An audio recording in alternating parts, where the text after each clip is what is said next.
Now we've moved into talking about the property settlement itself, and you'll see paragraph 7 relates to the marital residence. So this would relate to any kind of real estate that you and your spouse own. The marital residence tends to relate to the one that is the house that you and your spouse were living together as a married couple. Keep in mind a couple of things. One, the separation agreement and property settlement itself does not actually transfer the title. So you still will need to, separate from this document, have a quitclaim deed or non-warranty deed drafted and then recorded with the Register of Deeds. And nothing in the separation agreement is going to change the mortgage itself, which is generally referred to as a note and a deed of trust.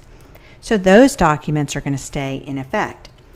So one of the things that we usually do in a separation agreement is figure out how the title will transfer to the house and then how the mortgage itself, the debt that's associated with the house, will be dealt with. Who's going to pay it? Who's going to pay the homeowner's insurance and the taxes on the house? Who's going to pay the homeowner's association dues? Who's going to maintain the house? What happens if somebody doesn't make the mortgage payment? Is there a time period that people have before they have to refinance the house?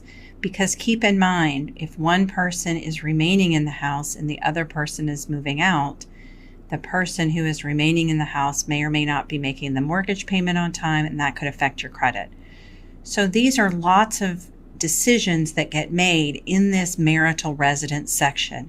It can be actually an entire page of provisions. So when you are making an agreement about the marital residence, make sure you're thinking about the debt, the taxes, the insurance, all of the payments that need to be made. Think about how the mortgage is going to be handled.